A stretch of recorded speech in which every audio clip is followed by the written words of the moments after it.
Good morning, Bright City. I am Abbie Thomas, and if we haven't met before, I'm the pastor of spiritual formation here at Bright City, and it's such an honor to be with you all this morning because we are wrapping up our series on the book of Hebrews. Over the last 7 weeks, we have been in a sermon series called Better Than, where we have looked at how Jesus is better than angels, Moses, the high priest, Melchizedek, as well as sacrificial and covenantal systems. And throughout these weeks, we returned to three major themes or temptations of the original audience. So it was evident that they were drawn to the familiar, drawn to the deceptiveness of sin, and drawn to the desire for relief. In reality, their temptations aren't much different from our own, but at the same time, I'm almost certain that most of us in this room are not wondering if Jesus is better than angels or Moses or Melchizedek. And if I asked you whether Jesus or family, career, vacation, you name it, is better, you would likely say Jesus. As we come to the close of this series, I have realized that the question isn't whether we believe Jesus is better. The question is, will you actually choose him? Will you choose time with him over binging YouTube? Will you choose integrity over cutting corners in your job? Will you choose kindness and gentleness over vengeance? This tension between choosing Jesus over something else is one we find ourselves in all the time. In fact, I had this happen in an embarrassingly apparent way while preparing this message. You may remember that a couple of weeks ago, I hosted the service for us, and at the end of the service, I kind of sent us off with this commission to find time that week to take attention off of ourselves and redirect it on to God. Well, what I didn't share, obviously, is that I had just found a table and set of chairs on Facebook Marketplace. Let me explain. So I had been shopping for a table and chairs for weeks, honestly, for months, and I finally found exactly what I had been looking for. The only catch is that they needed to be refinished.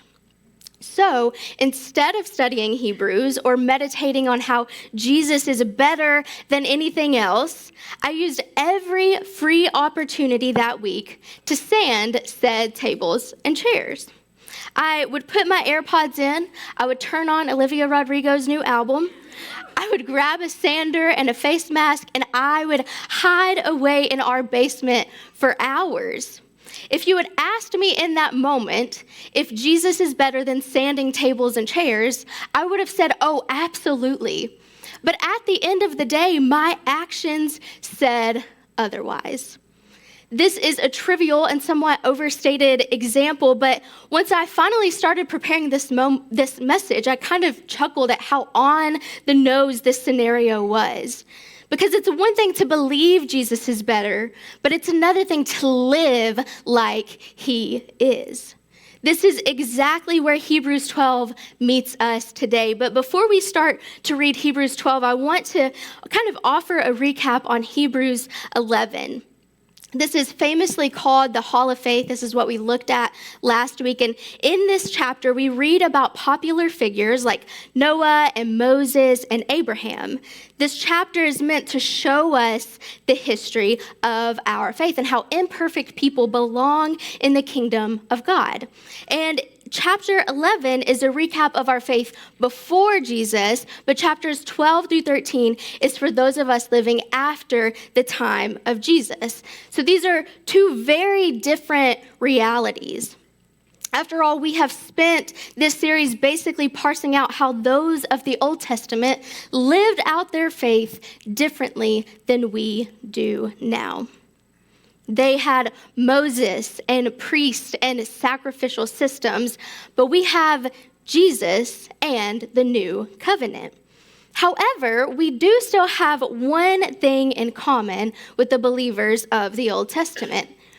We too are waiting on Jesus. They were waiting for the coming Messiah, and now we await his return. So when we read the very first phrase in Hebrews 12:1, which says, "Therefore, since we are surrounded by so great a cloud of witnesses," we realize that this cloud of witnesses knows what it is like to wait. Essentially, the author is linking us to this lineage of believers. And it can be easy to hear that and think, well, I'm no David, I'm no Moses. We know their names because of the stories attached to their names. We know about slaying Goliath and parting the Red Sea. We remember the miracles and the extravagant acts of faith. But I like how one scholar put it. She said, the saints are exemplary, not so much for what they have done as for what they have not done. Because after all, what these individuals were doing was waiting on God, just like you and me. Many of them even waited without promises ever being fulfilled. They waited for provision. They waited for healing. They waited for Jesus just like we do now. And the author links us to this cloud of witnesses from the Hall of Faith, not because we need to earn our status or earn our name in this faith, but because we need to know how to wait on Jesus. Because until his return, we will always be tempted to choose something else. So the book of Hebrews ends with one final plea to wait on Jesus by running the race of faith. So we pick up in Hebrews 12:1, and it says, "Therefore, since we are surrounded by so great a cloud of witnesses, let us also lay aside every weight and sin which clings so closely, and let us run with endurance the race that is set before us." In this one verse, we see two clear calls to action: to lay aside every weight and to run with endurance. Now, these kind of go hand in hand because you're not going to run far if you're carrying a lot of bags. I have shared before about the time I went to Israel for an archaeological dig, and on our free days, we would go see other archaeological sites. One of the days we got to enjoy this beautiful church that was in the valley of the mountain. And so on our way down to the mountain, we got to see this beautiful view. We got to enjoy each other's company. But on our way back up the mountain, it was a different story. Some people were just fine and they went ahead of us, but others of us were taking our time. We were going one step, one breath at a time. And in this group of people, there was a mother and son who came on this trip together. And as we were going up this mountain, I noticed the son kind of ran off and left her in the dust. And so I was just kind of watching her, and I noticed how exhausted she was becoming because she was carrying multiple bags. And I couldn't really figure out why, but I was like, maybe I should offer to help. So I walk over and I'm like, hey, can I carry one of the bags for you? And she looked at me and she said, I can carry my bags, just not myself. We laughed together about how out of shape we are, but she named a truth that has stuck with me for years. We will carry weights with us our whole lives because we would rather blame ourselves or beat ourselves up for not being in better shape, for not being more prepared, for not carrying things better, when all we have to do is lay down the bag, to hand off the bag to Jesus. We would rather cling to the familiar and hold our own than to hand the weights over to him. But here's the thing. We cannot run this race of faith. We cannot wait for him well when we would rather hold on to our baggage than lay them at his feet. And these weights can come in many forms. Sometimes these weights are distractions, like standing at table and chairs or getting lost in a book. Sometimes the weight is misaligned priorities, like living to please people. Other times the weight may be an emotion or a feeling like jealousy, shame, or unforgiveness. Or maybe the weight is sin itself, this longing to live your old life rather than to live in the new life Christ has offered you. Some weights we can't wait to lay down, and others we're not quite ready to let go of. So we find ourselves in that tension between believing one thing and living another.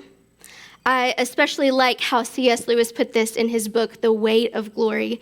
In this book, he argues that humans have big desires that are beyond what this earth can fulfill, but we often satisfy these desires with the lesser option. So he famously said, "Indeed, if we consider the unblushing promises of reward and the staggering nature of the rewards promised in the Gospels, it would seem that our Lord finds our desires not too strong, but too weak. We are half-hearted creatures, fooling about with drink and sex and ambition when infinite joy is offered us. Like an ignorant child who wants to go on making mud pies in a slum, but because he cannot imagine what is meant by the offer of a holiday at the sea. We are far too easily pleased." Essentially, we'll not only settle for the weights of this world, but we will be content with them. We say that we don't like to be preoccupied with worry and stress, but we prefer that over quieting our hearts and minds in God's presence. We say we hate the burden of people-pleasing, but we would rather live up to man's standards than God's. So I ask you this morning, what are the weights you are carrying? What feels hard for you to let go of, or rather, what feels easier to hold on to than Jesus?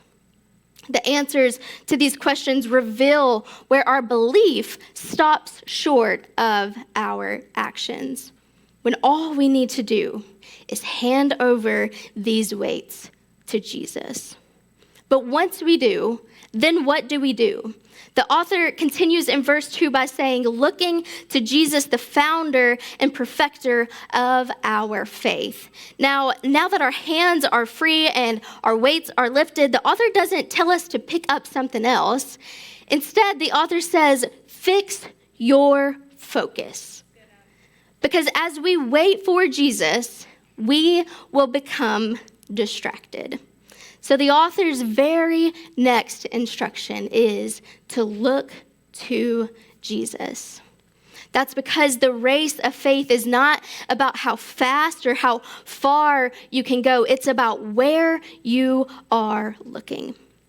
In Hebrews, they are looking to Moses and to priests and to sacrificial systems. And although we may not consider those options, we are often tempted to look elsewhere. As humans, our attention tends to wander away from Christ and to other options. So the author says, pay attention. Keep track of where your focus is. And this isn't just a spiritual concept, because this is actually pretty common knowledge in the running community. Any good runner knows that you can't just stare down at your feet the entire race. You've got to look ahead to the finish line. There will be moments in this race where we start to feel ourselves becoming like the Hebrew audience, looking in familiar places for security. We'll look to our parents for guidance or our friends for advice. We'll analyze our finances to determine our self-worth. We'll scroll Reddit or Google looking for reassurance. And none of this is inherently wrong, but they are short-sighted without Jesus. When we find ourselves in this place, the author tells us to look to Jesus, because when you see him, everything else comes into perspective. And the debate of whether Jesus or something else is better becomes a bit clearer. This practice of looking to him is as simple as reading the Bible, praying, or worshiping. Those are things we know. Those are good spiritual practices. But it's also as simple as praying a prayer before checking your phone in the morning. It's those little ways we get to choose him before we choose ourselves. This matters because when we look to Jesus, something changes on the inside of us. We experience hope. We receive peace. We find courage to forgive. We find that we're not running this race alone because we're running toward the author and the perfecter of our faith. One translation says that Jesus is the author and the finisher of our faith, meaning Jesus is the starting point and the finish line of our faith. And we tend to think about our relationship with God in this way already. The starting line was when we made the decision to follow Jesus, and the finish line is when we meet Jesus in heaven. This isn't inaccurate, but it's not the whole picture, because there's a whole lot of miles between these 2 points. It's at these moments that the great crowds tend to rally around us. For example, when you get baptized, when we have celebrations here, that is one of the starting points of faith, and the whole church rallies around someone to celebrate the new life that they have found in Christ. And when someone passes into eternity, we gather to celebrate their life as they enter heaven, crossing the finish line of faith. These starting and ending points are some of the most profound and beautiful moments in the life of a believer. Those moments are so deserving of drawing the large crowds, but at the same time, those miles in between can start to feel lonely or long or hard or exhausting. We may even find ourselves wondering, is Jesus still better? So there's one more thing I want us to look at in verse 2. The author continues by saying, who, for the joy that was set before him, endured the cross, despising the shame, and is seated at the right hand of the throne of God. Jesus knows what a long race feels like. He understands the toll of suffering. He knows that what it's like to want something to come to an end. In fact, we read that Jesus had to do the very thing the author is inviting us to do. Jesus resisted the weight of shame and chose to endure the cross. Jesus ran the race with endurance, and notice it says that it was for the joy that was set before him. In other words, Jesus endured the cross because he chose us. Jesus saw enduring the cross as better than experiencing relief. He wanted our freedom more than he wanted his own. Jesus chose us before we ever started running this race toward him. And just as he ran with us on his mind, we get to run this race with him on ours. And the good news about Jesus being the finish line is that he's not moving, because Jesus doesn't move the goalpost on us. He isn't trying to make this race harder to teach us a lesson. Jesus doesn't change the requirements to keep us guessing where we stand with him. When Jesus chose the cross, his decision was made. He chose us once and for all. And now we decide, will we choose him? Will we fix our eyes on him? Will we lay aside the weights and run toward him? Will we not only believe, but also live like Jesus is better than anything else? This morning, maybe you have found yourself debating whether Jesus is actually better than anything else. Maybe you've believed it, but you've not really lived it. Maybe you've been carrying weights that aren't yours to carry, or maybe you've become distracted and you can't even see where Jesus is anymore. Wherever you find yourself this morning, I encourage you to take this to Jesus in prayer. Let him see you where you actually are, not where you want to pretend to be. Hand him those weights. Maybe ask him your questions and look to him.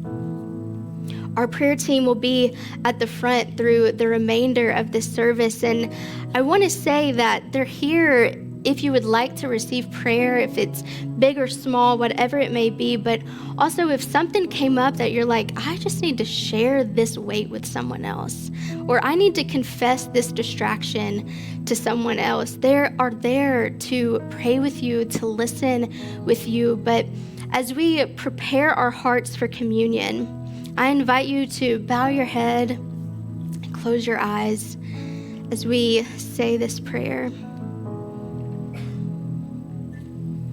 Jesus, we have spent weeks talking about how you are better than anything else.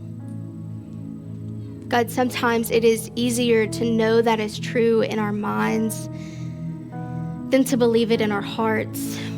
And sometimes it's even harder to make the difficult choice of choosing you with our actions. Jesus, as we come to this table of communion, we don't have to come pretending to be someone that we're not.